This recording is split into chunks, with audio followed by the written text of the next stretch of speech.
Bienvenidos a Cuarto Intermedio, a una nueva edición del programa del Colegio de Abogados Roque. Así es, Gonzalo, muy entusiasmado de iniciar este programa, que es un día especial porque ayer, jueves 1 de mayo, recordamos el Día de Todos los Trabajadores y es por eso que hemos preparado este programa especial. Tenemos a nuestros invitados, pero antes de pasar a nuestros invitados, quiero recordarles a vos y a todos los televidentes nuestras líneas de celular, ¿sí? 155 92 62 53. También nos pueden visitar en Facebook, ¿no es así? Así es, en Cuarto Intermedio, o también en Twitter, en @cuartoINT. Bien, y por supuesto esta edición del programa y otras ediciones la podrán ver en el canal de YouTube del Colegio de Abogados, Y si o bien no, accediendo a la página del Colegio de Abogados, ¿verdad? por Cablevisión, recordamos, viernes a las 3 de la tarde es el horario oficial. Después Así nos es. pueden repetir y nos pueden volver a ver. Tradicionalmente hacemos en este primer bloque el noticiero jurídico. Así es. Tenemos algunas noticias para compartir, pero preferiríamos, ya que tenemos tantos invitados y demás, maximizar el tiempo y aprovechar, digamos, este tiempo de destinarlo a las entrevistas, ¿te parece? Sí, sí, Vamos nos a visitan hoy el presidente a mi izquierda y el vicepresidente a mi derecha del Instituto de Derecho Laboral del Colegio de Abogados, Instituto Norberto Centeno. Así es. Que le damos la bienvenida. Muy buenas tardes, doctor. Buenas Es tardes, ya un muchas amigo de la gracias, casa, nos visitó varias veces. El doctor Pedro Burgos y el doctor Matías Cardoso. Muchas gracias. Muchas gracias por la visita, doctores. Muchas gracias. Bueno, por y en primer lugar felicitarlos porque se ha llevado a cabo en esta semana una jornada en la sede de ATE sobre el empleo público. Y realmente ha sido una jornada exitosa en la convocatoria, en el temario que se ha desarrollado.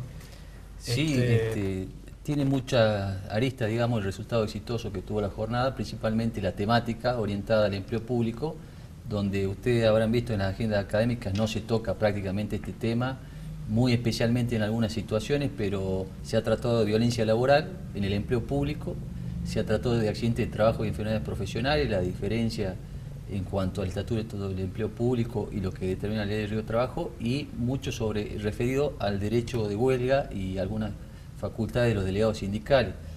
Respecto a violencia laboral, ustedes saben que el Instituto de Trabajo hace un tiempo ya ha impulsado junto al doctor Diego Peretti Figueroa, quienes habla, un proyecto de ley que tuvo media sanción en la Cámara de Senadores y lamentablemente está perdiendo estado parlamentario en la Cámara de Diputados por falta de tratamiento, en el que encontrábamos y pretendíamos solucionar un problema muy grave que es el tema de la violencia laboral en el empleo público.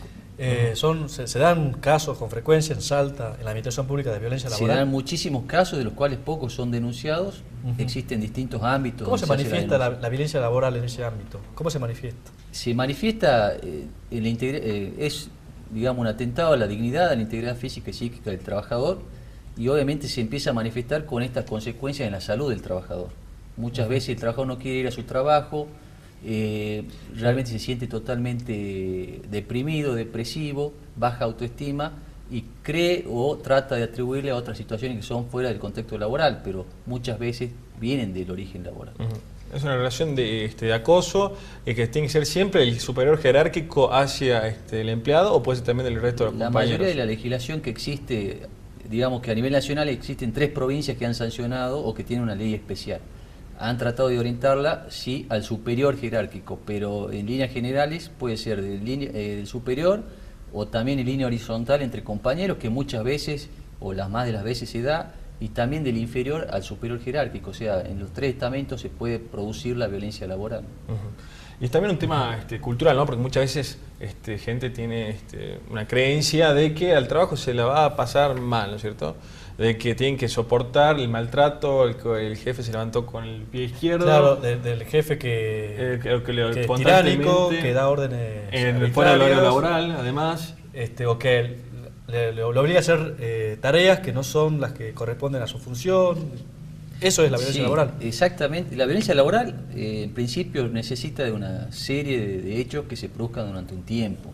A diferencia de la legislación española, no hay un tiempo, porque no hay una legislación en la Argentina, reitero, solamente fallos jurisprudenciales que pueden determinar que en 2 semanas se produzca la violencia laboral o los hechos que desencadenan. Pueden ser acciones positivas o negativas, o sea, conductas como insulto, faltar el respeto, o como no invitarme a una reunión donde tengo que estar por mis funciones jerárquicas. O el vaciamiento de tareas, o también muchas veces el cambio de funciones. Pero en el empleo público hay una protección especial, digamos. Esta jornada fue destinada al empleo público. Claro. Y respecto a esta jornada también, doctor Cardoso, ¿qué otras inquietudes usted notó en el público que le acercaron esa tarde? Sí, yo creo que el éxito de la jornada parte de haber tocado entre muchos temas que interesan a los trabajadores, el tema del acoso laboral que es sufrido por empleados tanto de la rama pública como de la rama privada, y las diferentes confusiones que se dan respecto de cómo actuar frente a un accidente de trabajo o una enfermedad profesional, porque muchas veces los abogados hacemos distinciones jurídicas que nos llevan a reglamentar una situación por un ordenamiento o por otro, pero para el trabajador público o privado es exactamente lo mismo, es su salud perjudicada por una condición de trabajo. Entonces, la concurrencia a órganos de distinta competencia ante esa confusión, más que el empleado público está acostumbrado a manejarse solo, sin el asesoramiento de un abogado, porque está acostumbrado a la burocracia del sistema. Pero hay temas tan específicos y tan escabrosos que por ahí requieren el asesoramiento de un abogado, requieren el análisis del estatuto y requieren aclaraciones sobre ciertos aspectos. Gran parte del curso fue sobre la salud del trabajador, sea desde el acoso o sea desde las enfermedades profesionales y accidentes laborales. Esta distinción, uno de los temas clave que incluso representa mucho conflicto con el personal de recursos humanos de los distintos organismos públicos, es: un trabajador se accidenta, ¿qué es lo que tiene que hacer? ¿Corresponde que el sueldo lo pague la RT? ¿Corresponde que lo pague el empleador? ¿Corresponde, si se hace reapertura, a quién le corresponde? ¿Tengo que reinsertarlo o no en el puesto de trabajo? La verdad es que tuvo tanto éxito la convocatoria que pensamos ahora alargarlo a nivel regional como para ampliar el espectro que se está teniendo sobre la capacitación y para que todos cuenten con los elementos necesarios como para poder defenderse. Bueno, también un punto más que quería recordar respecto a la charla de ATE fue que también nos visitaron colegas de otras jurisdicciones de Jujuy y también de Capital Federal, ¿no es así? Exactamente, fue, digamos, el primer paso del instituto en el año de salir a buscar la comunidad, al encuentro de la comunidad, fuera del contexto jurídico en que nos manejamos, por lo tanto, eso fue el primer paso exitoso y se sumaron abogados de ATE, de Jujuy y de la provincia de Buenos Aires. Por eso la convocatoria fue muy importante, más de 180 personas de distintas partes de Salta, de Jujuy, de Tucumán, de La Rioja, y bueno, como decía el doctor Matías Cardoso, vamos a reiterar la jornada, ya estamos en comunicación con gente del interior para llegar al interior, llevando este mensaje, ¿no? ¿Cuál es la información precisa para el empleado público? Así es. Bueno, ya que nos tenemos al doctor Bruce también, quería también felicitarlo por la jornada del viernes de la semana pasada, que fue, vino el doctor Leguizamón y presentaron junto a la Escuela de la Abogacía su nuevo libro, ¿no es así?, que trata respecto a los accidentes de tránsito. Exactamente, estamos hablando del doctor Héctor Eduardo Leguizamón, un conocido doctrinario de Derecho procesal, un procesalista que presentó en Salta su libro Derecho Procesal de Accidentes de Tránsito. Fue una jornada muy exitosa, vamos a ver imágenes, nos vamos a la pausa con esas imágenes, y en el otro bloque le hace una muy buena entrevista a Gonzalo, le hace una muy buena entrevista, así que les recomiendo para que se queden en el siguiente bloque. Ahí hablando con el doctor Leguizamón. Vamos a un bloque, seguimos en Cuarto Intermedio.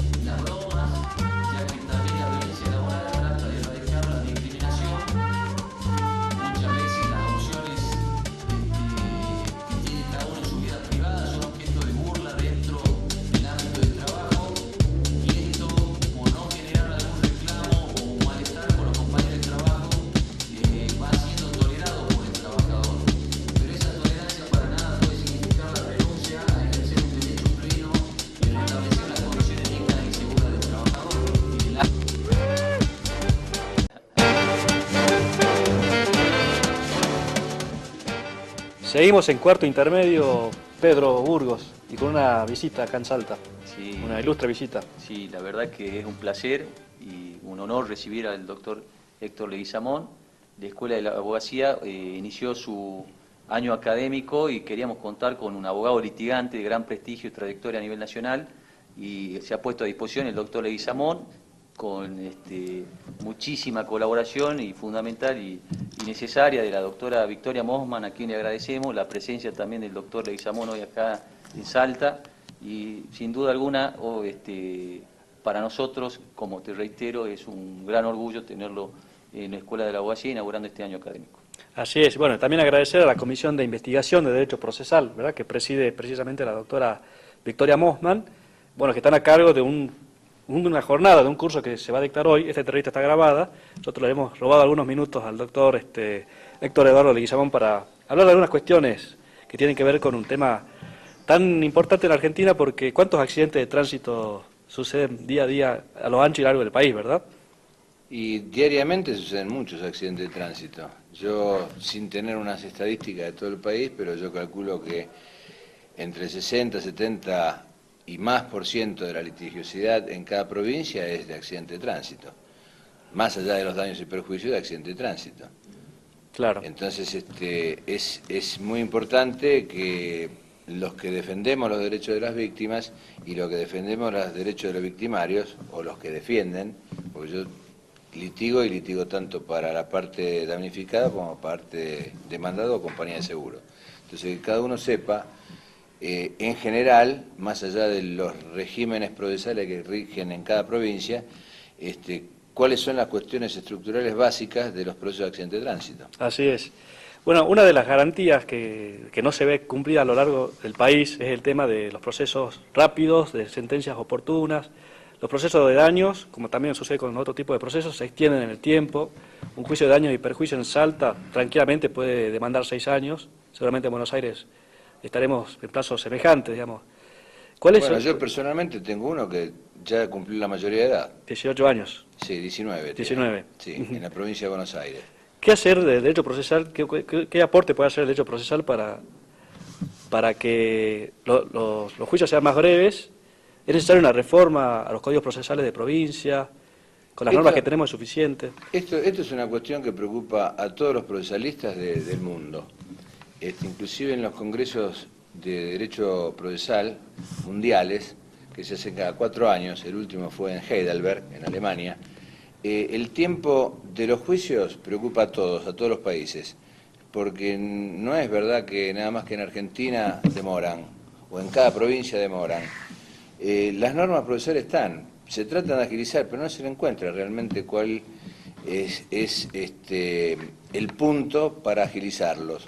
Morelo, por ejemplo, decía que el tema de las notificaciones, si lo agilizamos, entre mandar cédulas, es un 30% o la tercera parte del pleito. En Capital están tratando de poner la notificación informática para agilizarlo, pero ahora ya lo postergaron, porque no están los elementos técnicos disponibles como para que se pueda hacer seguro. En Provincia de Buenos Aires la modificación del código está hace 3 años y yo lo comenté esa reforma y dije no se va a poder poner en funcionamiento. Y de hecho hace 3 años que está la reforma pero no está en funcionamiento el sistema. Así es. Una solución puede ser, digamos, tribunales especializados en materia de daños, como sucede en la provincia de Santa Fe, por ejemplo. En los tribunales de responsabilidad oral y de responsabilidad extrapatrimonial, según tengo entendido, tampoco. Tampoco, no es la solución. No, tampoco, porque más allá de los sistemas procesales, para mí pasa por el tema de la escasez de jueces. La cantidad de jueces no responde a la necesidad de la población. Entonces, es una cuestión de presupuesto, de habilitar más presupuesto a los poderes judiciales. Y claro, y además en este país muchas veces hacemos las cosas al revés. Por ejemplo, la creación de las cámaras de casación civil y comercial y seguridad social y laboral que rige ahora en el ámbito nacional. Y algún día se pondrán en funcionamiento. ¿Cuándo? No, ponemos el sistema teórico, en el laboratorio funciona todo, pero después cuando lo bajamos a realidad, dejamos el paraíso y vamos al infierno a la realidad. Así es.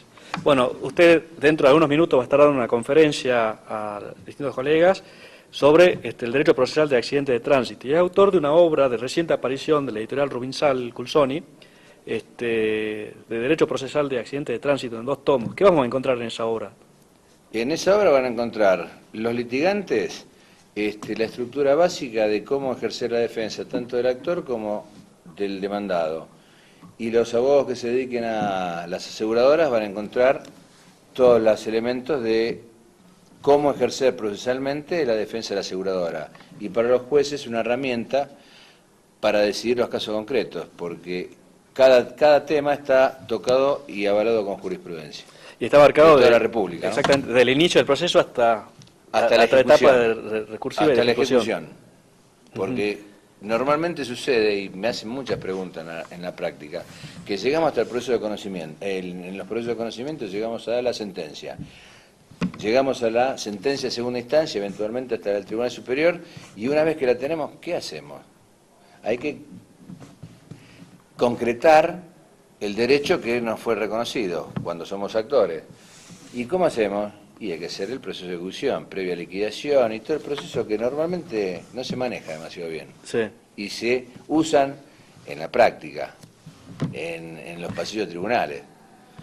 El juicio ejecutivo, que es distinto que el proceso de ejecución de sentencia, que se le corresponde en el tema de accidente de tránsito. Así es.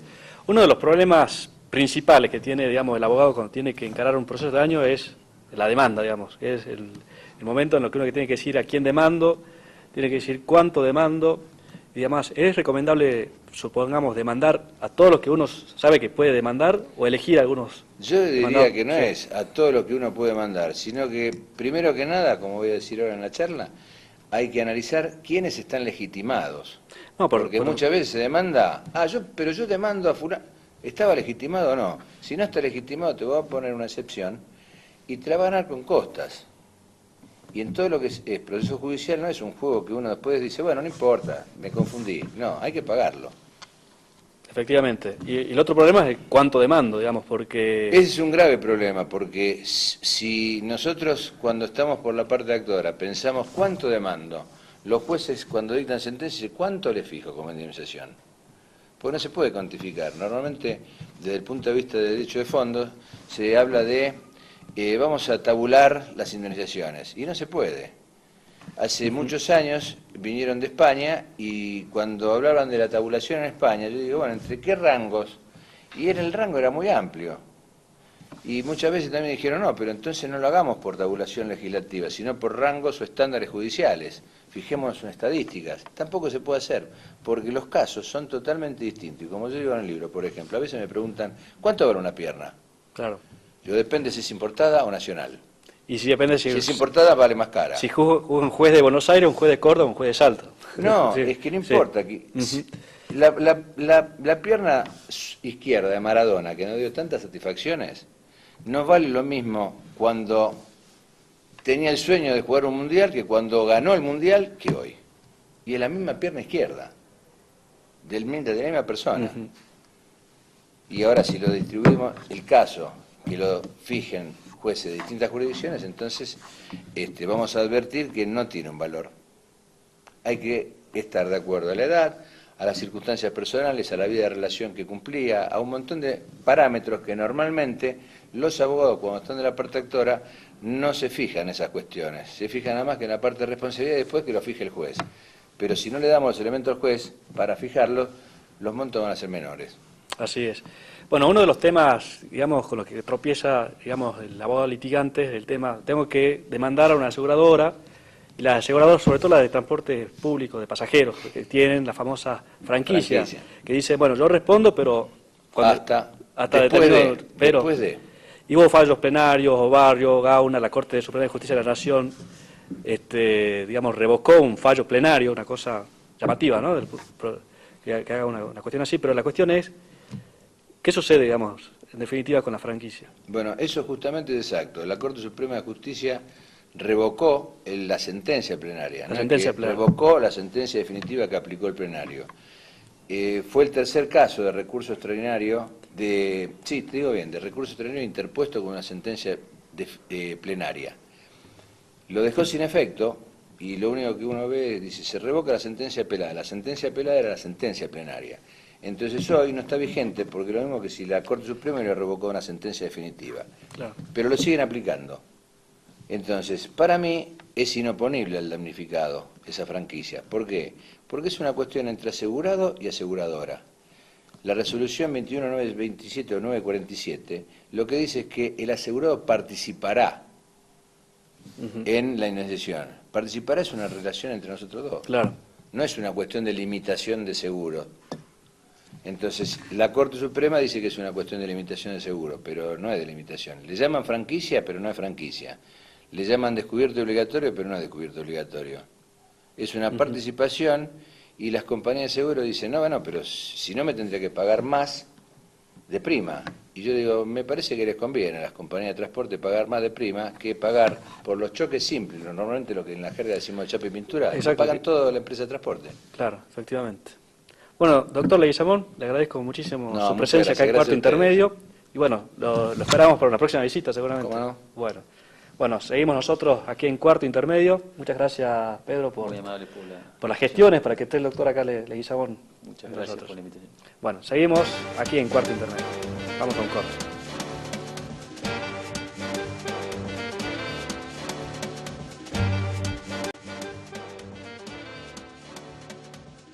Seguimos en Cuarto Intermedio, Roque, en este especial del Día de Trabajo, ¿verdad? Así es, Gonzalo, un nuevo bloque. Vamos a recibir a nuestros invitados. Le agradecemos la gentileza, la predisposición de venir al programa del Colegio de Abogados.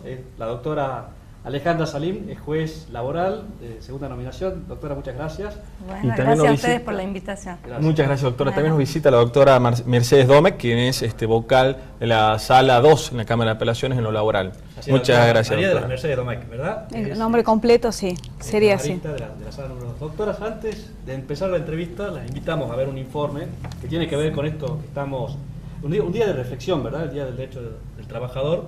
Un informe que prepara la producción y que ponemos a disposición de la audiencia.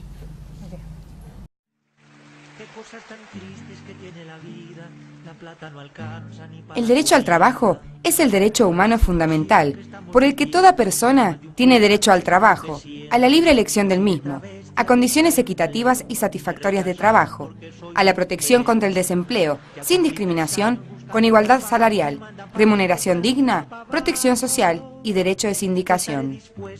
El derecho de trabajo surge de las nuevas relaciones que se establecieron durante la Revolución Industrial, frente al poder económico y político que adquirieron los industriales capitalistas. Van surgiendo, primero de forma espontánea y esporádica, diversos tipos de protestas, como las manifestaciones, la huelga, la ocupación de fábricas y el sabotaje, que precedieron a la formación de organizaciones de trabajadores, los sindicatos, que demandaban mejoras socioeconómicas que no podían conseguirse a título individual. Por parte de los nuevos capitalistas, se sostenía que los estados no debían legislar interfiriendo en la libre contratación entre empleadores y trabajadores. Por parte de los sindicatos y trabajadores, se demandaban mejoras tanto salariales como en las condiciones de trabajo y una regulación que protegiera a la parte más débil en la supuesta libertad de contratación, esto es, al trabajador. El Día Internacional de los Trabajadores, o 1 de mayo, es la fiesta por autonomacia del movimiento obrero mundial. Es una jornada que se ha utilizado habitualmente para realizar diferentes reivindicaciones sociales y laborales. Desde su establecimiento, en la mayoría de por acuerdo del Congreso Obrero Socialista de la Segunda Internacional, celebrado en París en 1889, es una jornada de lucha reivindicativa y de homenaje a los mártires de Chicago. El fenómeno social del trabajo genera unas relaciones asimétricas entre las partes contratantes, en la que, por lo general, existe una parte fuerte, el empleador, y una parte débil, el empleado. Por ello, el derecho laboral tiene una función tuitiva con respecto al trabajador, tendiendo sus normas a restringir la libertad de empresa para proteger a la parte débil frente a la fuerte y persiguiendo así fines de estructuración social tutelada. Bien, hay una breve reseña de este derecho humano, el derecho del trabajo, Así es. uno de los derechos realmente básicos, digamos, en nuestra sociedad. Y bueno, ustedes tienen la alta función, digamos, de hacer realidad este derecho. Cada vez que les llega un expediente, cada vez que tienen que fallar, dictar sentencia, digamos, hay una vida de una persona que trabajó y que espera, digamos, de la justicia una respuesta. Es realmente una tarea importante la que realizan los jueces. Digamos, se llega en tiempo y forma, digamos, a dictar sentencia,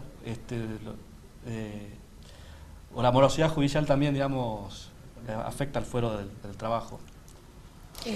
Bueno, Creo que uno nunca está conforme, ¿no? Al final, con el tiempo que insume el proceso hasta que queda en estado de sentencia, ¿no? Hay plazos necesarios, imperativos, sobre los cuales uno no puede disponer, ¿no? Pero en términos generales, en primera instancia, yo creo que la morosidad no es tanta, doctora. En realidad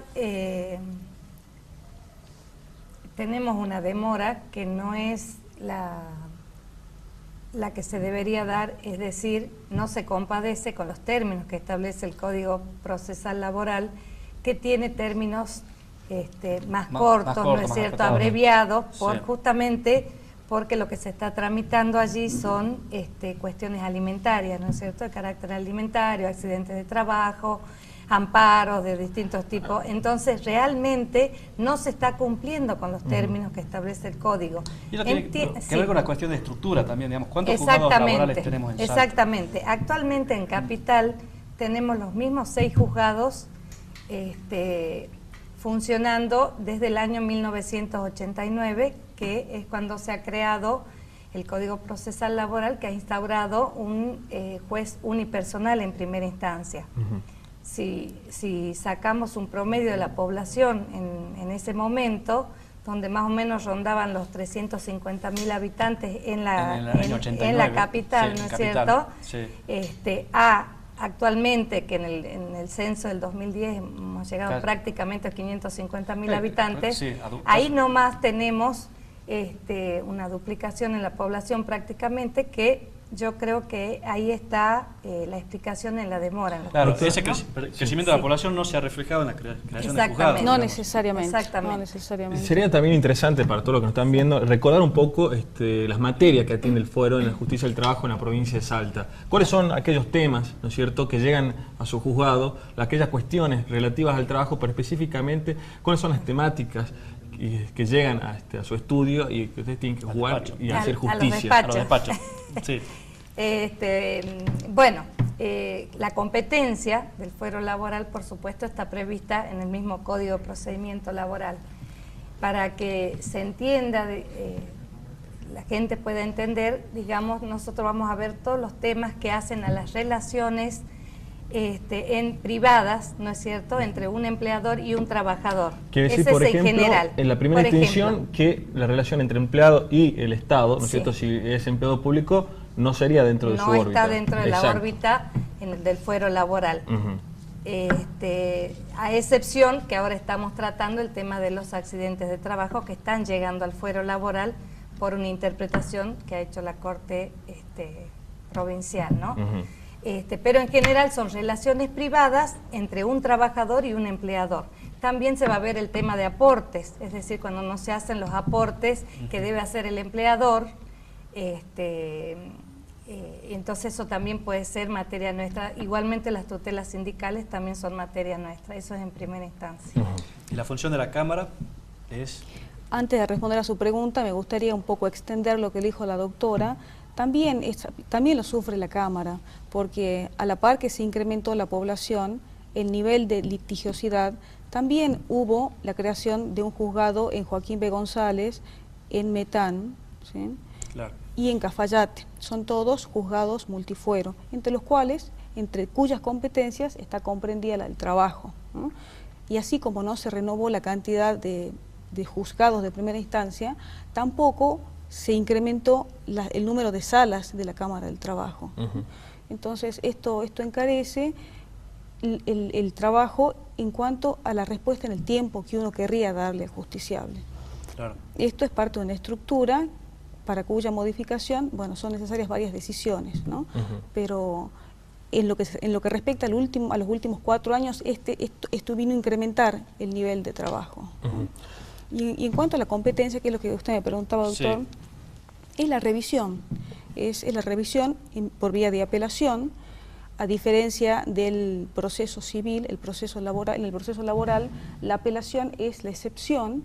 Tiene que ver esto con la reducción de los plazos, con la necesidad de otorgar una respuesta rápida, respetando el derecho de defensa, la igualdad de las partes, ¿no? Y en el fuero laboral, como les digo, a diferencia del civil, es la excepción.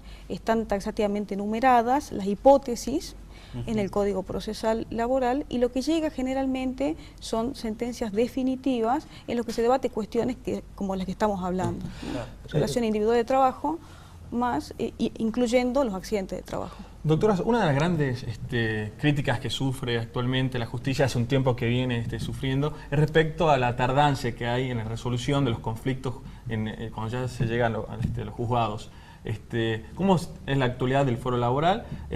A partir de la actualidad que usted nos contó, del 89 hasta acá, ¿cuánto se demora desde que se ingresa la demanda, ¿es así?, hasta la primera fallo sentencia? de primera instancia? Exacto. Sí. Le quiero contar primeramente que debido a la historia, digamos, de cada juzgado, no todos los juzgados están sacando las sentencias en el mismo término.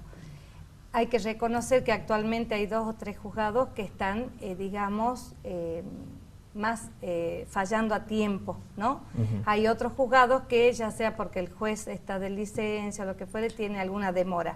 Pero promediando, le puedo decir que una demanda comienza al año y medio aproximadamente, tiene la primera audiencia de prueba, y aproximadamente un año después está saliendo el fallo.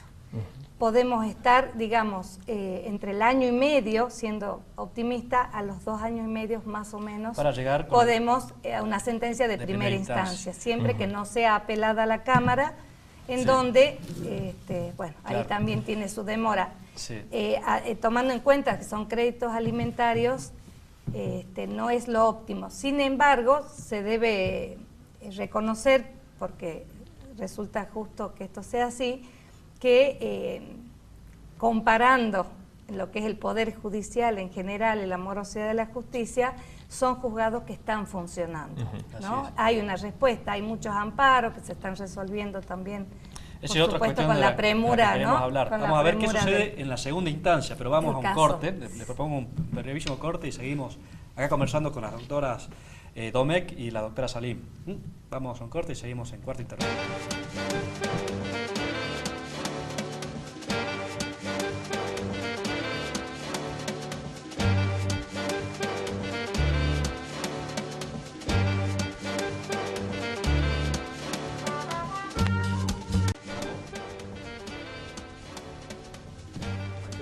Seguimos en Cuarto Intermedio. Bueno, la doctora Salim nos comentaba, digamos, estadísticamente cuánto demora un juicio en llegar a su fallo de primera instancia, pero si es apelado va a la Cámara.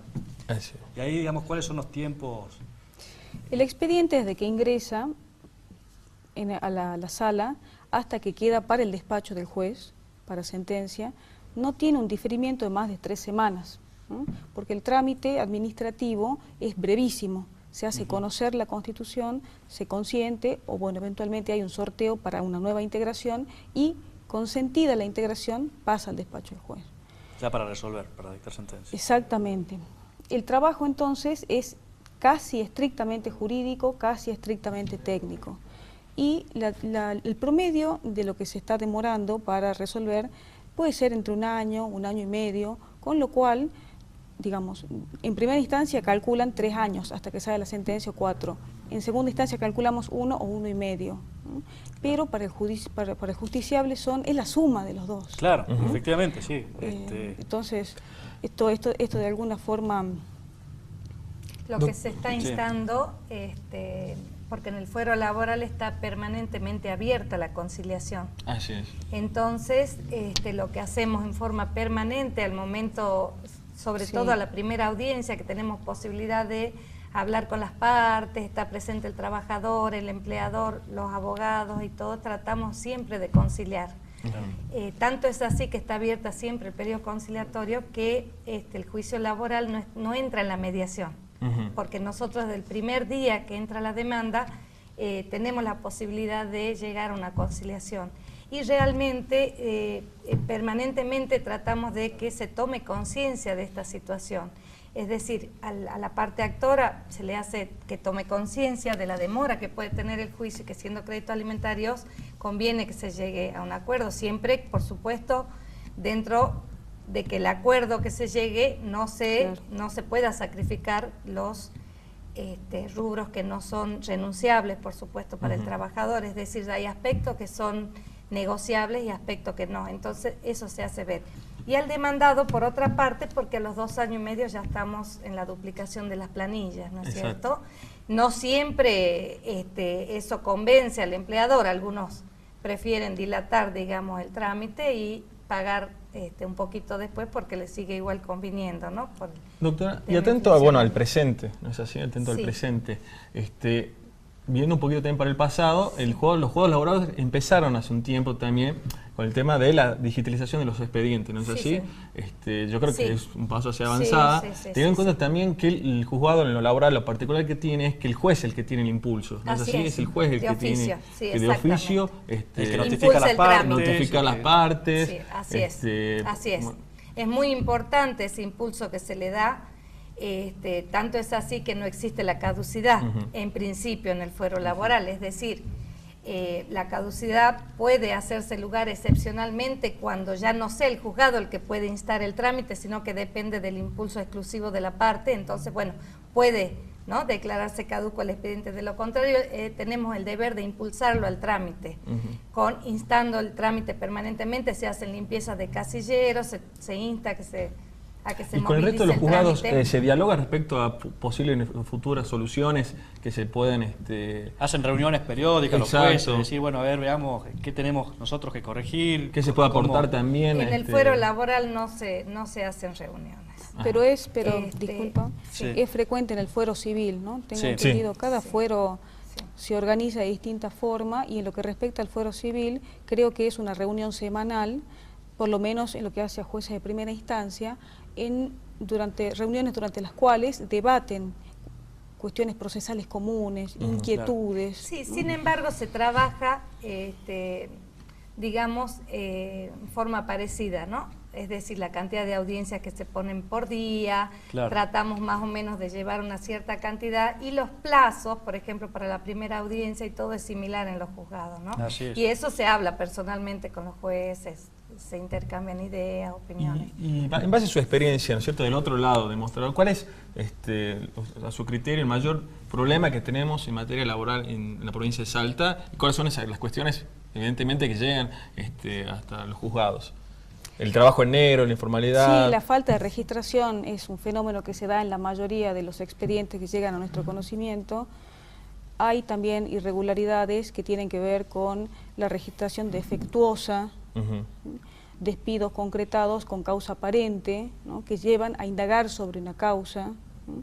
Pero sí, la falta de registración, la precarización laboral es lo que con más frecuencia se ve, y las consecuentes indemnizaciones, ¿no? Claro, y la tarea del juzgado es determinar si existió relación de dependencia y ahí avanzar en la indemnización. Exactamente. Cuando ustedes planteaban, digamos, los tiempos que demora un juicio, tanto en primera y segunda instancia, yo pensaba, viene el trabajador reclamando un crédito laboral, supongamos de 100.000 pesos, hoy en el año 2014, y va a tener sentencia dentro de 6 años, en segunda instancia, en el 2020, digamos. Esos 100.000 pesos... Bueno, no tanto. ¿Ah? No nos extendamos tanto, en 4 años. En 4 años, en el 2018. Que no haya chicanas procesadas, que los abogados estén colaborando. En el 2018 va a llegar su sentencia, y esos 100.000 pesos van a estar, digamos, seguramente con el contexto de inflación que tenemos. ¿Cuáles son los criterios de actualización para que ese crédito no quede devaluado? Durante muchos meses, años, el índice que se aplicó por la mayoría de los juzgados de primera instancia y también por la mayoría de las salas de la Cámara fue el que publica el Banco Nación para créditos comerciales, ¿no?, para descuentos comerciales. Se paralizó durante un lapso larguísimo en 1,55 por mes. Pero no refleja la realidad del país. Hoy digamos. No la refleja, a lo mejor en el momento en que empezó a aplicarse, sí, ¿no? Que yo creo que estamos hablando de 9 años por lo menos, ¿no? Esta tasa del 1,55 por mes se incrementó a partir de marzo del 2014 en 2,05 por mes. Son tasas que se van acumulando, o sea, si bien no se hace el anatocismo, ¿no? Son intereses que se van acumulando, ¿sí? Mes tras mes tras mes. Pero si su pregunta es si podemos de alguna forma compensar con el interés la inflación, yo creo que no. Claro. Sí, por eso le digo que débil estratégicamente, digamos, el empleador a veces no quiere llegar al acuerdo. Claro, porque prefiere esperar la sentencia. Financieramente le conviene. De todas formas, sí, de todas formas le conviene. Doctoras, muchísimas gracias Muchísimas por la gracias, presencia del doctora. cuarto intermedio. La verdad que ha Gracias a sido un ustedes. placer conversar con ustedes, conocer para la nosotros. realidad del Así derecho es. laboral desde el fuero, digamos, ver Bueno. cómo es la actividad. Estamos a disposición cuando nos requieran, vamos a venir con mucho gusto. Muchas porque gracias. creo que es importante que se sepa también, normalmente se lo cita al Poder Judicial solamente para hablar de la morosidad de la justicia, pero sería importante también que se sepa el trabajo que se hace, y que a veces es muy arduo también, pero que siempre con muy buena voluntad y buena disposición. Así Muchas es. gracias. Agradecemos Gracias, muchísimo, gracias a doctora. ustedes. Muy amable. Hasta luego. Bueno, nosotros seguimos en cuarto intermedio. Seguimos en este especial del Día del Trabajador. Así es. Un corte y seguimos.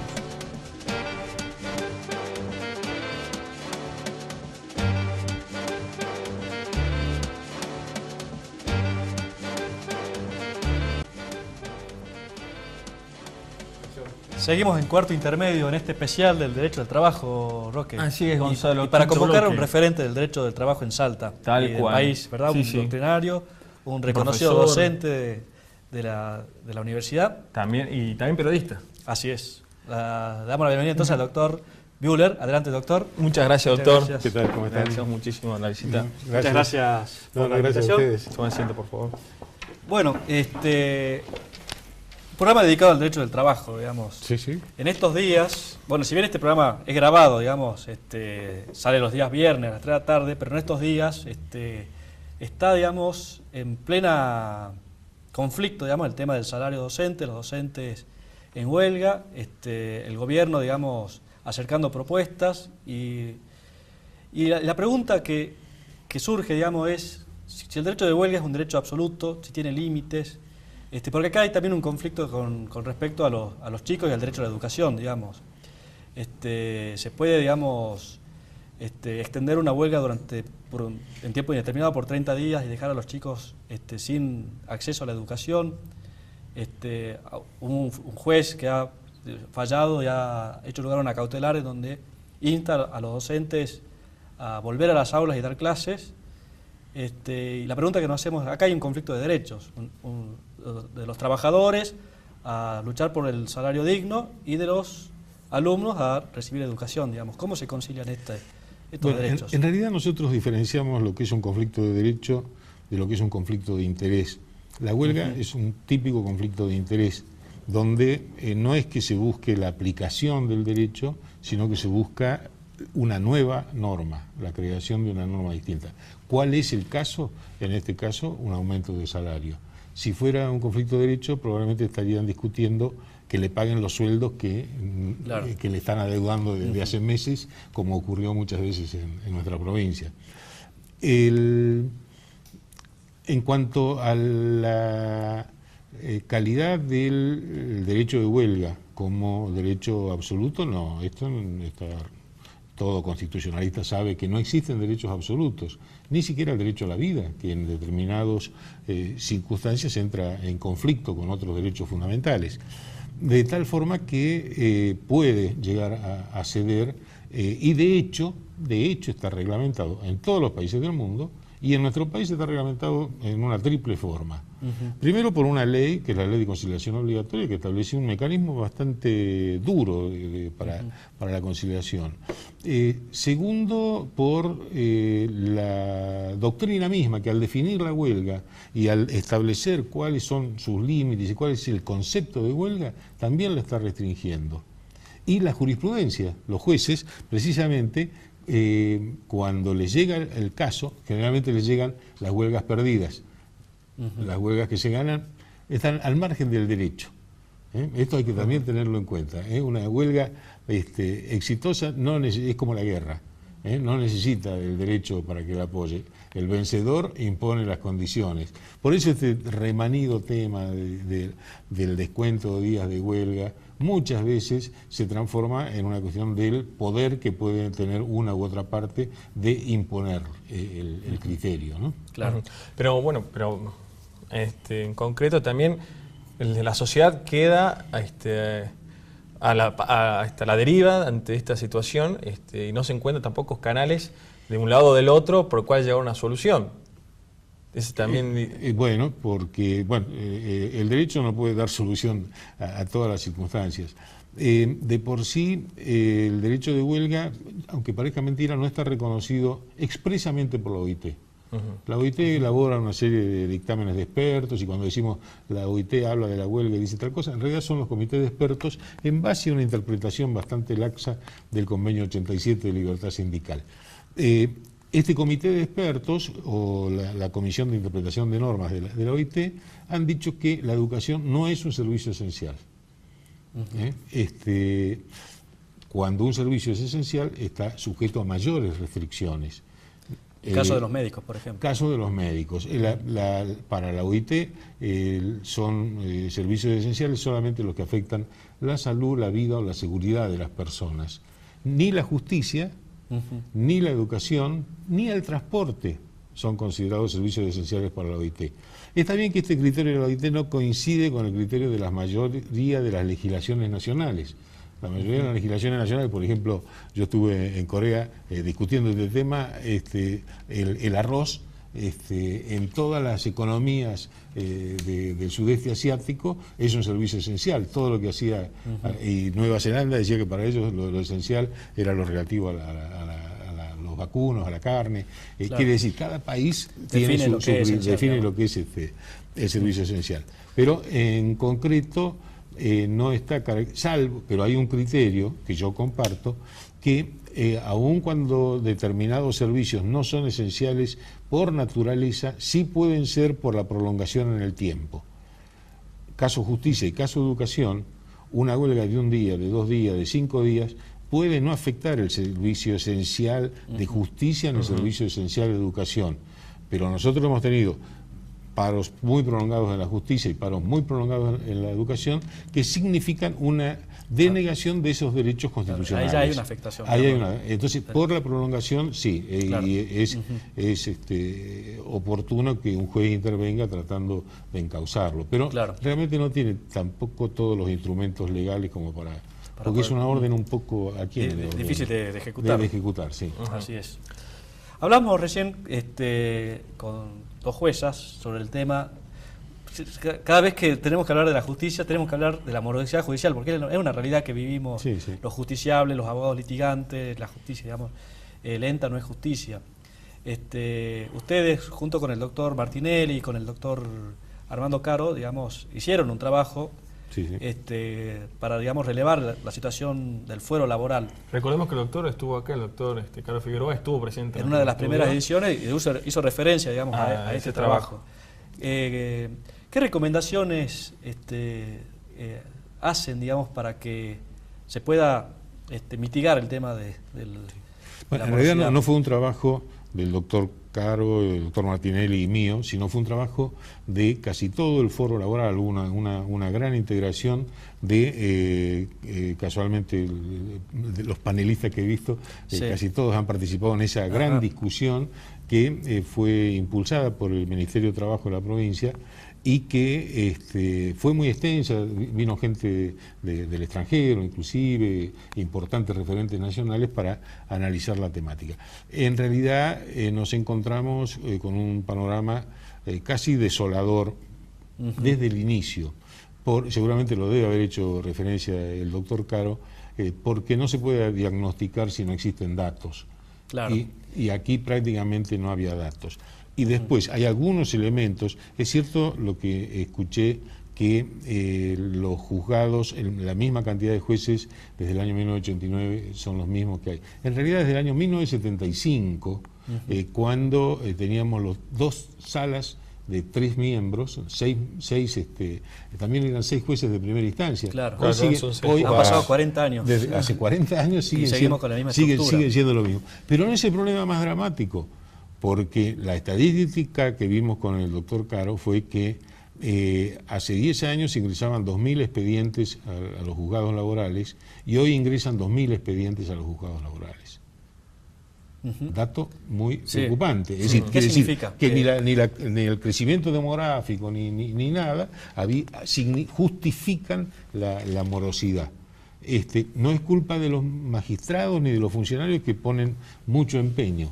es culpa de una serie de eventos que se han producido porque ha habido gran cantidad de ausencias en la primera y segunda instancia que han trastocado toda la normalidad de los juzgados. Las vacancias, las vacancias permanentes, sí. Y las coberturas a veces temporarias, todo eso ha dislocado la administración de la justicia laboral. Pero no cabe duda que, por ejemplo, acá no se puede, no tenemos un instrumento para que si un empleador dice, reconozco adeudar tanto 10.000 pesos y los pagaré dentro de 48 horas. No lo pagó dentro de 48 horas, hay que ir a un juicio ordinario que dura 3 años, 4, por algo que está absolutamente reconocido. O, por ejemplo, si un empleador manda un telegrama a partir de la fecha que ha despedido y no acredita que que ha pagado la indemnización, también va a un juicio ordinario. No tenemos juicios ejecutivos. Doctor, para seguir tratando de estos temas, vamos a hacer un pequeño corte. ¿Te parece, Gonzalo? De hecho, el diagnóstico, ver qué recomendaciones se pueden hacer para mejorar la situación de la justicia laboral. Vamos a un corte y seguimos en Corte Intermedio.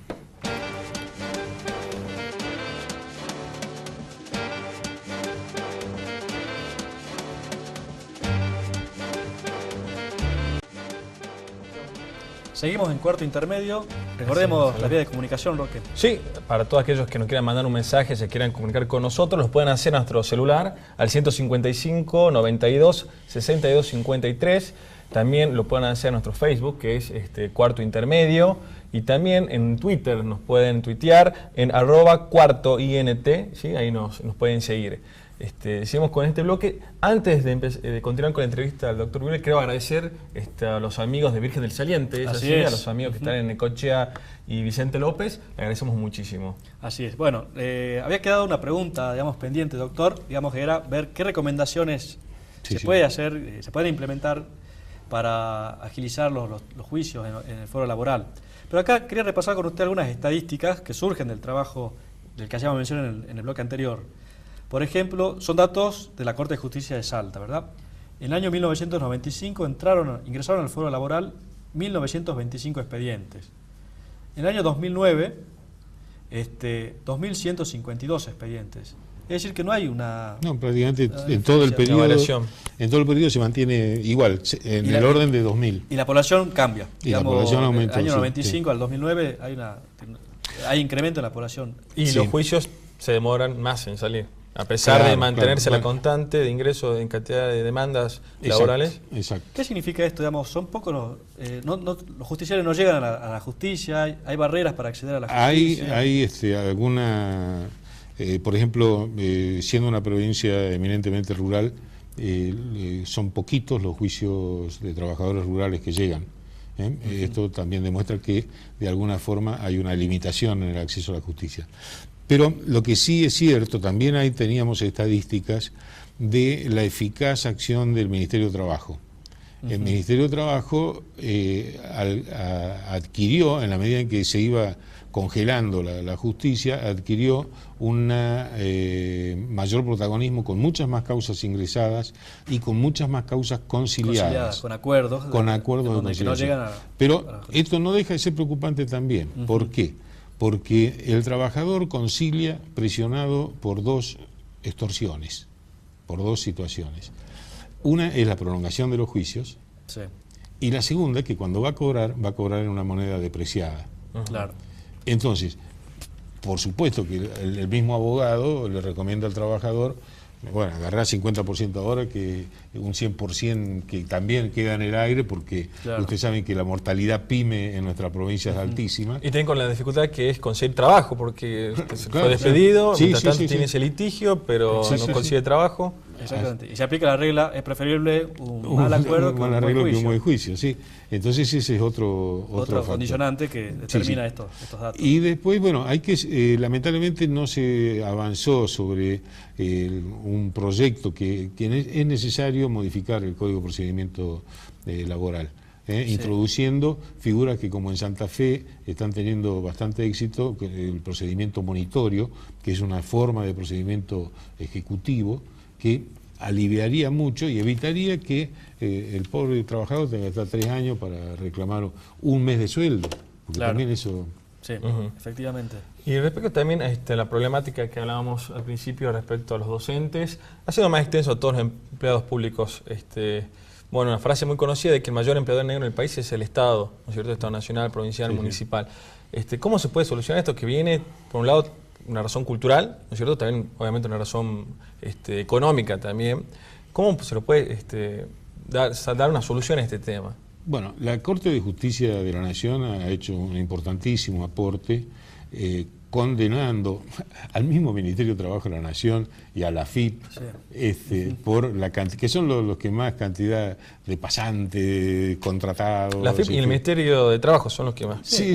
Paradójicamente, no sé si son los que más tienen, pero ha habido, por supuesto, esos juicios alcanzan mucho más visibilidad que los otros, pero la Corte lo que ha restablecido un poco la injusticia de trabajadores del sector público que estando 10, 20 años por un cambio político por ahí quedaban totalmente fuera. Porque hay que diferenciar. Uno, el que está en estamento político, que sabe que se tiene que ir con el funcionario que lo designó, pero otro es el que quizá ingresó en un estamento político, pero es chofer, ordenanza, y que está realizando tareas propias de la administración y que luego, en alguna vuelta de gobierno, queda fuera. Entonces eso la Corte lo ha subsanado. Lamentablemente la Corte no considera, como consideramos la mayoría de los laboralistas, que los empleados públicos también son sujetos del derecho laboral y por lo tanto deberían estar en los tribunales laborales. Claro, porque en definitiva no tienen la misma protección que tiene ninguna protección. En términos de teoría, el derecho administrativo no les brinda ninguna protección y por el contrario el derecho laboral, su esencia es protectoria. En el derecho administrativo es un subordinado al interés general. ¿Cómo es en el derecho comparado, digamos, la relación? En el derecho comparado también. En el derecho comparado el sector público es un estamento inclusive a veces más castigado que en la Argentina. Es decir, que por ejemplo hay varios países, por citar Estados Unidos, donde la huelga de los empleados públicos está prohibida. Inclusive tienen el 2-for-1 penalty en algunos estados donde por cada día de huelga le descuentan 2. ¿Y en Argentina, día de no trabajado, día no pagado? ¿Huelga? Ese es el principio. Ese es un principio universal, no en Argentina, sino en todo el mundo.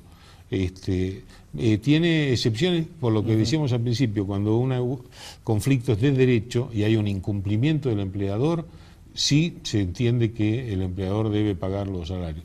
Pero cuando es la huelga típica, que es un conflicto de intereses en los que se buscan conquistas sociales, yo he comprobado en Europa, por ejemplo, que los sindicalistas ven con horror que se le paguen los días de huelga, porque significa una intervención, una injerencia de la patronal en el manejo. Claro. Doctor Müller, agradecemos su presencia. La verdad que ha sido un gusto. Realmente cortísimo el tiempo.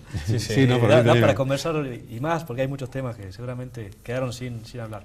Muchas gracias por el esfuerzo, por la dedicación a tantos años en el derecho del trabajo y bueno, desearle un muy feliz Día del Trabajador. Bueno, que sepan sus alumnos que todo que se conversó acá es tema de examen, ¿no es cierto? Sí, por supuesto, y que vean las repeticiones del programa. Nos pueden ver también, recordamos los viernes por Cablevisión a las 3 de la tarde, o si no también en YouTube tenemos las repeticiones de este programa y de los anteriores. Así es. Bueno, nosotros nos despedimos, será hasta el próximo viernes aquí en Somos Salta.